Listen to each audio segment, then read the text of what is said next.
गोविंद शर्मा द्वारा लिखित कौन रोएगा आपकी मृत्यु पर। अध्याय 59। धरोहर के रूप में वाक्य लिखिए।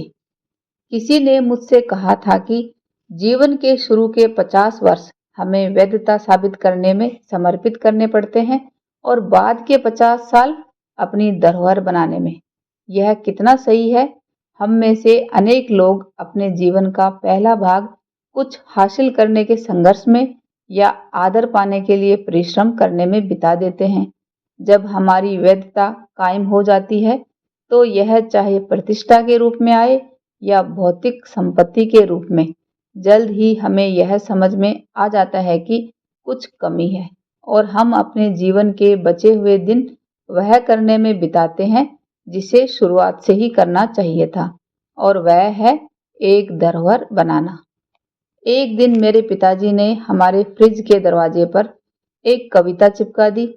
यह संस्कृत से अनुवादित थी और सादगी के साथ कहती थी, वसंत ऋतु गई, ग्रीष्म ऋतु गई, अब शरद ऋतु आ चुकी है। जो गाना मैं गाना चाहता हूँ वह अभी तक नहीं गा पाया। मैंने अपने जीवन के दिन सिर्फ अपनी वीणा के तारों को कोसने में बिता दिए। यह शब्द उस व्यक्ति ने लिखे थे जिसके हृदय में अपने जीवन को अच्छी तरह न जी पाने के लिए पश्चाताप था। अपनी उस मधुर धुन जो उसकी तकदीर में लिखी थी को गाने के बजाय उसने अपने दिन सिर्फ अपनी वीणा के तारों को कोसने और ढीला करने में और समय के इंतजार में बिता दिए। उसी के शब्दों में उसके जीवन में वह दिन कभी नहीं आ पाया जब वह अपना पसंदीदा गीत गा पाता। अपनी धरोहर को बनाने का समय आज से ही है, न कि 10 साल बाद जब आपके पास ज़्यादा समय होगा, क्योंकि ऐसा वक्त आपके जीवन में कभी नहीं आएगा। इस वक्त पर विचार कीजिए कि आप अपने जीवन में क्या निर्माण करना चाह रहे हैं, और उससे भी ज़्यादा यह महत्वपूर्ण है कि आप जब इस दुनिया में नहीं होंगे तो अपनी पीढ़ी के लिए क्या छोड़कर जाएंगे। महानता इस बात में है कि हम ऐसी चीज़ की शुरुआत करें जो हम पर नहीं खत्म होती हो। मैंने अपना एक धरोहर वक्तव्य लिखा है जो मुझे अपने जीवन की जमा पूंजी को देखने में मदद करेगा।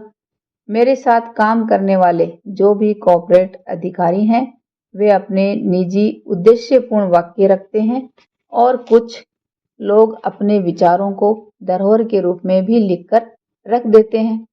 जैसा कि पहले वाला तरीका हमारी कल्पना को दर्शाता है, तो दूसरा तरीका यह बताता है कि हम अपने मरने के बाद क्या छोड़कर जाना चाहते हैं। इन दोनों में फर्क है।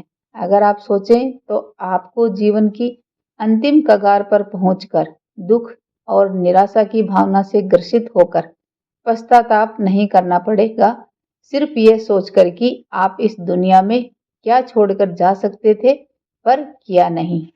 अध्याय 59 की समाप्ति।